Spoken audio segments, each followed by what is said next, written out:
Olá, investidores! Sejam bem-vindos a mais um vídeo do nosso Panorama Matinal. Aqui você fica sabendo tudo o que está acontecendo no Brasil e no mundo, questões que impactam os seus investimentos e também, é claro, a cotação das suas commodities, sejam elas milho, trigo ou soja. Pessoal, vamos falar aqui sobre os gráficos, como é que eles ficaram na semana passada, como é que encerrou aí a semana, né? Então, começando pelo petróleo, que é a commodity rei. A gente sempre fala aqui que o petróleo está envolvido em toda a cadeia produtiva, então se ele ficar mais barato é natural que a gente já veja um desconto nas outras commodities e vice-versa. Petróleo, após fazer aqui 3, 6, 7, 8 semanas de queda, deu um descanso, pessoal. Na semana passada o petróleo marcou seu fundo lá em $67,81 por barril e acabou encerrando a semana com uma alta de 0,75%. Uma alta bem tímida perto de toda a queda que fez. Lembrando, o petróleo veio lá da região, fez máximo inclusive em $95,50 por barril. É uma queda bem expressiva, né, pessoal? Praticamente aí R$30 de queda do topo ao fundo. E essa semana o petróleo já inicia com uma queda de 1,05%. Não está fácil para este mercado. A média já virou, a expectativa do mercado é que venha a tocar essa região dos 67,30, apesar de já ter vindo bem próximo desse número, né? A gente tem para o óleo de palma, na semana passada encerrou com uma queda de 1,28%, hoje fez um movimento altista, subiu 1,46%, apesar do petróleo ter caído nesta manhã aí praticamente 1%, né? Para o óleo de soja, a gente viu na semana passada também uma queda mais tímida, uma queda de 0,42%, questões relacionadas aí à Argentina, potencial de esmagamento, depreciação do câmbio, colocando o câmbio oficial mais próximo do câmbio paralelo, faz com que o produtor tenha mais interesse em vender a sua soja e a indústria acabe esmagando, processando mais soja, colocando mais farelo e mais óleo no mercado. E a semana a gente vê aí o início para o óleo de soja em uma queda de 0,32%. Olhando para a soja em grão, a gente teve na semana passada uma recuperação dos preços, subiu 2,11%, apesar deste comentário aí da Argentina, que mexeu com o mercado, né, quando saiu essa questão proposta pelo Milei.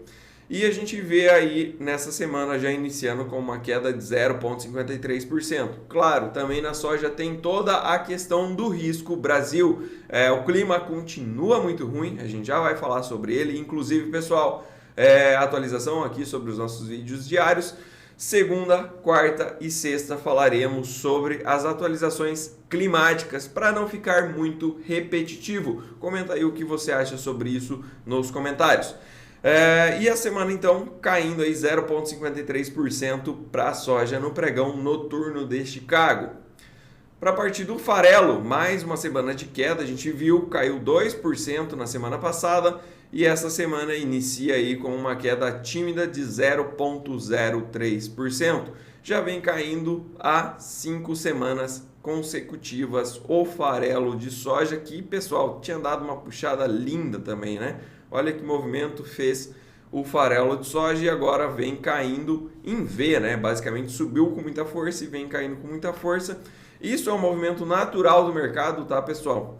Quando um ativo sobe sem criar resistências, ou seja, sem ter muita troca de preço entre compradores e vendedores, quando o mercado inverte, ele tende a fazer um movimento com uma intensidade muito parecida, porque não se criou regiões de suporte ou zonas de arrependimento, por assim dizer.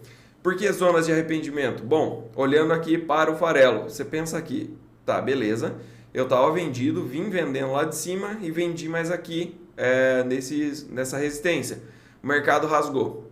Eu tenho um sentimento de arrependimento. Por quê? Porque eu vendi e o mercado explodiu. E também tem o arrependimento de quem olhou para esse mercado e falou, meu, e se sobe, e se passar aqui? E o rapaz não entrou, o investidor não entrou, ele fala, meu, se voltar lá, eu quero poder comprar. Então a gente tem esses dois casos, de quem vendeu acreditando que o preço ia voltar a cair e ele subiu, e também temos o investidor que queria participar desse mercado, mas não tomou a decisão na hora correta e ele fica pensando, se voltar lá eu compro.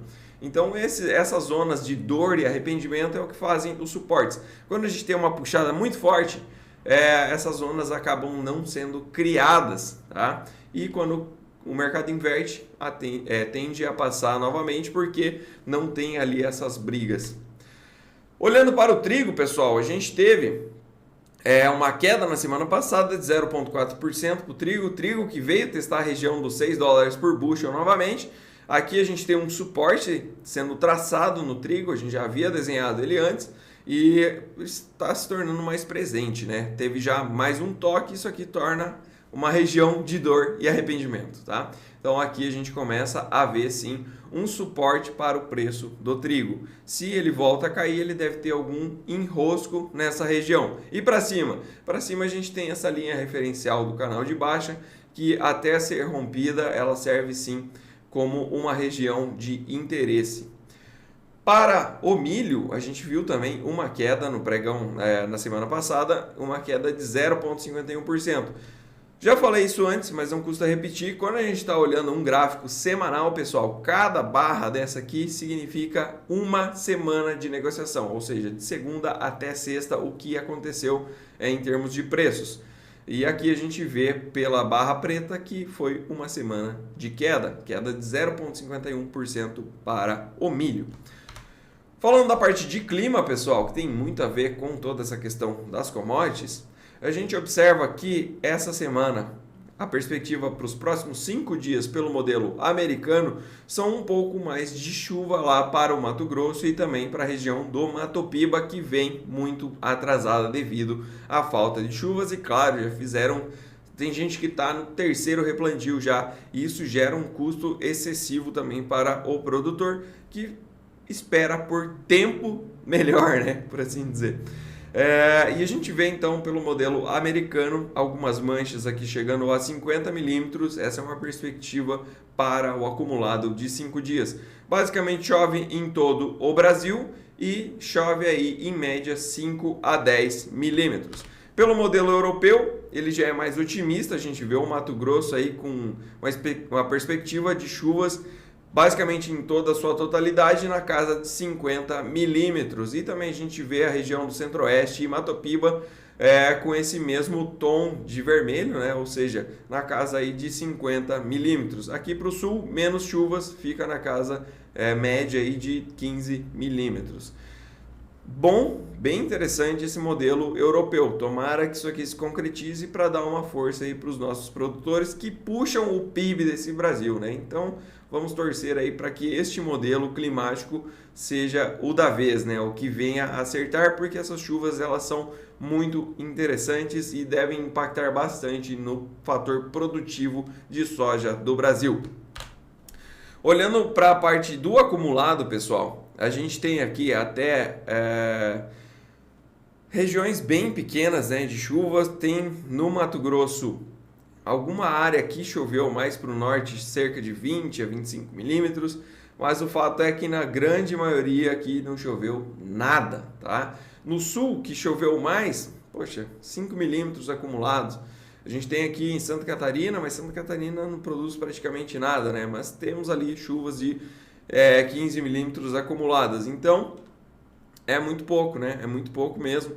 E, claro, a gente espera que o modelo europeu venha a acertar mais, né? Isso aqui eu estou olhando para o dia 17, tá, pessoal? Se a gente olha no acumulado aí de 5 dias, a gente tem uma melhora, só que ainda assim são volumes pequenos que a gente observa aqui neste mapa, né? Principalmente ali para a região onde mais precisa, que é no Mato Grosso.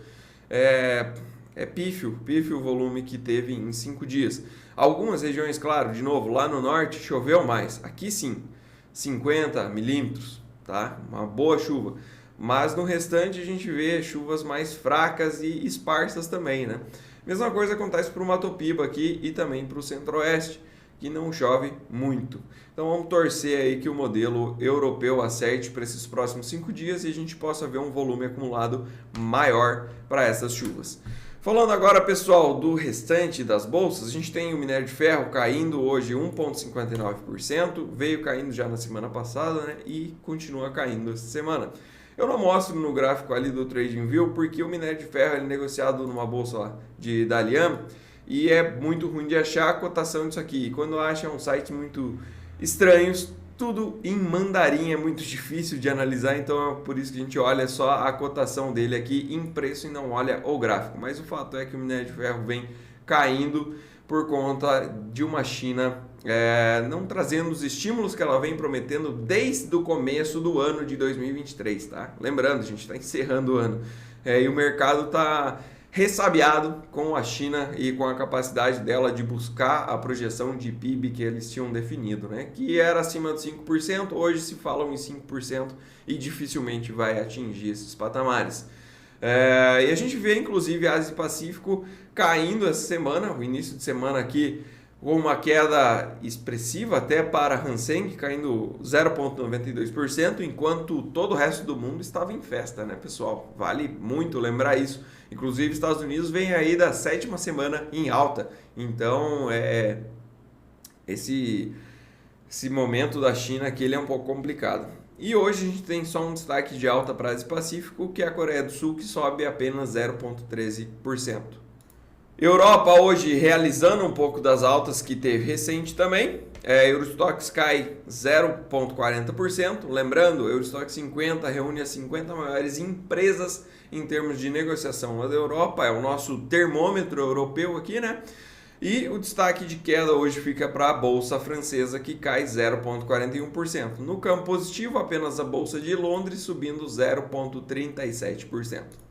Para a parte de futuros, a gente tem uma perspectiva para o S&P 500 em alta de 0,11% e Nasdaq praticamente no 0 a 0. Para o dólar, pessoal, o dólar também se encontra no 0 a 0 contra as moedas de países desenvolvidos. Lembrando que isso aqui é sempre mais relevante a gente olhar para dar o tom do dólar no mundo, mas a gente também olha contra os pares de emergentes. E contra os emergentes, o dólar está mais forte no dia de hoje. Então, perspectiva para a bolsa, a gente pode ver dólar e bolsa caminhando para o mesmo lado, o lado positivo, no dia de hoje. Para a agenda, pessoal, como de costume, segunda-feira a gente não tem nada, né?